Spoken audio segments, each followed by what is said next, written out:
Ευχαριστώ πολύ, κύριε Πρόεδρε, κύριε Υπουργέ, κύριε Υφυπουργέ, κυρίες και κύριοι συνάδελφοι. Επιτρέψτε μου να ξεκινήσω με την έκφραση συμπαράστασης προς τους πυρόπληκτους συμπολίτες μας, αλλά και ευγνωμοσύνης προς τα στελέχη του πυροσβεστικού σώματος, της αστυνομίας, του στρατού και τα μέλη των εθελοντικών μας ομάδων που δίνουν νυχθημερών τη μάχη με τη φωτιά στα μήκη και τα πλάτη της χώρας. Πλέον, λόγω της κλιματικής αλλαγής, ακόμα και σε περιοχές που δεν εμφάνιζαν στο παρελθόν ακραία φαινόμενα, όπως στο νομό Κοζάνης, όπου για τρίτη ημέρα υπάρχουν ανοιχτά μέτωπα, ευτυχώς σε ύφεση, όπως ενημερώθηκα αρμοδίως. Κι αν η μάχη στο πεδίο των πυρκαγιών απαιτεί συνεννόηση και συνεργασίες, τούτο κατά μείζωνα λόγο συμβαίνει στον τομέα της εθνικής άμυνας. Εκεί όπου οι νέες συνθήκες επιβάλλουν την υλοποίηση παρεμβάσεων και μεταρρυθμίσεων για τη μετάβαση των ενόπλων δυνάμεων στη νέα εποχή, με την αναδιάρθρωση της δομής των δυνάμεων, την ενίσχυση των αποτρεπτικών μας μέσων, την επένδυση στην εγχώρια έρευνα και καινοτομία, τη βέλτιστη αξιοποίηση των ανθρώπινων και άλλων πόρων. Μια προσπάθεια που δεν πρέπει να αφορά μόνο την εκάστοτε κυβέρνηση, αλλά απαιτεί διακομματικές συγκλήσεις και σχεδιασμό που ξεπερνάει τον κάθε κυβερνητικό κύκλο.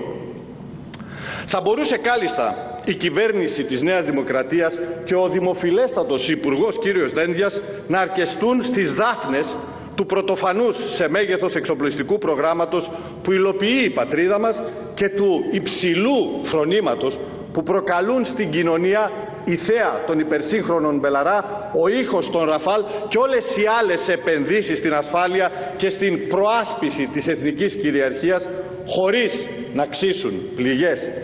Όμως αυτό δεν θα συνιστούσε πράξη ευθύνης, διότι ο εξυγχρονισμός των όπλων θα ήταν χωλός και ατελής, δίχως τον εξυγχρονισμό του στρατού. Έρχεται λοιπόν ο αρμόδιος υπουργός, αυτός που έχει κατά τεκμήριο την πληρέστερη γνώση των συνθήκων, και ομολογεί ότι βιάζεται. Βιάζεται γιατί οι καιροί δεν περιμένουν, δεν επιτρέπουν ολιγορίες.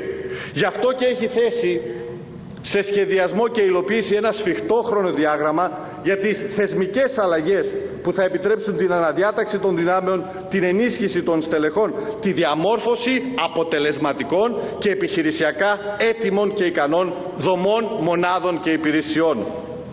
Αλλαγές που μπορεί να μην είναι πάντα και σε όλους αρεστές, είναι όμως αναγκαίες.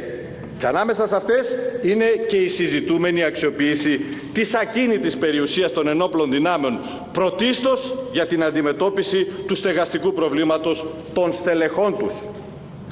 Προέκυψαν, κυρίες και κύριοι συνάδελφοι, κατά τη διαδικασία, κατά τη συζήτηση, από ηχηρά παραδείγματα και στοιχεία που προσκόμισε, επικαλέστηκε ο κύριος Υπουργός αλλά και στελέχη της πλειοψηφίας, τα προβλήματα που εμφανίζει και οι δυσλειτουργίες που εμφανίζονται στην αξιοποίηση της ακίνητης περιουσίας των ενόπλων δυνάμεων σύμφωνα με το ισχύον πλαίσιο, όπως μαρτυρά εξάλλου και η ορατή πραγματικότητα.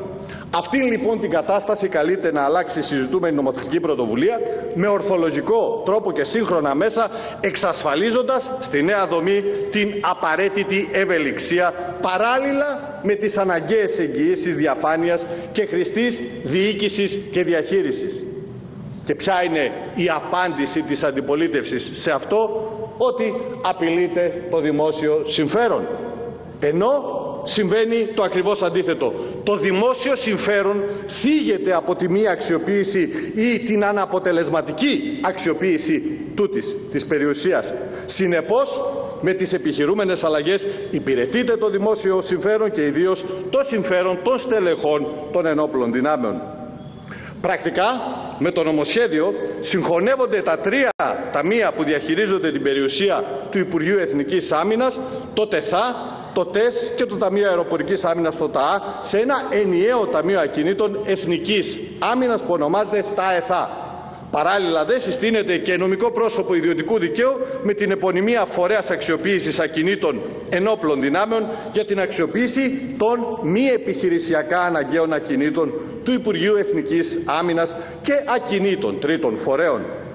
Το νέο ταμείο θα έχει διοικητική και οικονομική αυτοτέλεια και θα αποτελέσει καθολικό διάδοχο των συγχωνευόμενων σε κάθε είδους αρμοδιότητες, δικαιώματα και υποχρεώσεις.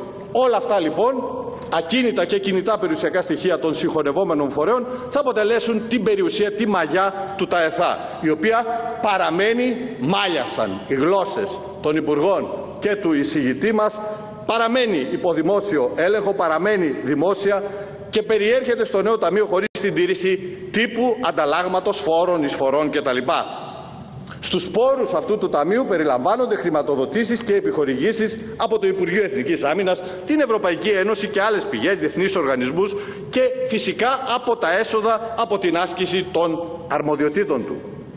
Περαιτέρω, ορίζονται ο τρόπος και η οργάνωση της διοίκησης του ΤΑΕΘΑ, οι αρμοδιότητες, η πλήρωση των θέσεων και όλα τα άλλα αναγκαία στοιχεία.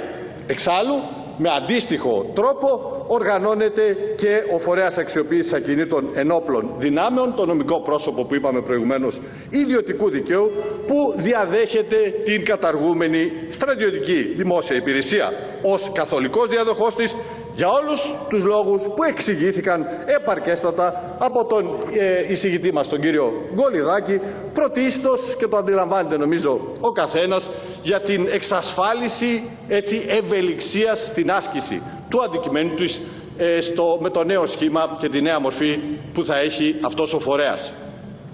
Το σημαντικότερο, και θα πρέπει να επιμείνουμε σε αυτό, είναι ότι οι πόροι που θα προκύψουν από την αλλαγή διατίθενται σχεδόν αποκλειστικά για τη διαχείριση των στεγαστικών αναγκών των στελεχών των ενόπλων δυνάμεων. Κυρίες και κύριοι συνάδελφοι, απαντήθηκαν νομίζω εξαντλητικά τα ζητήματα που τέθηκαν από την αντιπολίτευση κατά την επεξεργασία του νομοσχεδίου, ανάμεσά τους και οι επιχειρησιακοί λόγοι για την κατάργηση της κατάταξης των νεοσύλλεκτων στο ναυτικό και στην αεροπορία, και νομίζω δεν έμειναν πραγματικοί λόγοι για να αντιταχθεί κανένας στις εισηγούμενες αλλαγές. Ιδίως μάλιστα, και κλείνω όπως ξεκίνησα, μετά την επίδειξη της συνενετικής αντίληψης από τον κύριο Υπουργό, που ενσωμάτωσε ευάριθμες αλλαγές που εισηγήθηκαν τα στελέχη της αντιπολίτευσης, κυρίως σε ζητήματα που αναφέρονται στη διαφάνεια και στην νομιμότητα. Γι' αυτό, παραμερίζοντας ιδεολειψίες και αντιπολιτευτικά προσκόμματα, σας καλώ να υπερψηφίσετε στο σύνολό του το νομοσχέδιο και όχι επιλεκτικά κατά το μέρος ενδεχομένως που απευθύνεται στην αντιμετώπιση του στεγαστικού προβλήματος, διότι τις λύσεις για την αντιμετώπιση αυτού του προβλήματος τις φέρνουν τα άλλα άρθρα, οι άλλες διατάξεις, οι αλλαγές που κομίζει το νομοσχέδιο. Γι' αυτό λοιπόν σας καλούμε να υπερψηφίσετε το νομοσχέδιο. Υπερψηφίζοντας το, στηρίζετε το στρατό, στηρίζετε την πατρίδα. Σας ευχαριστώ πολύ.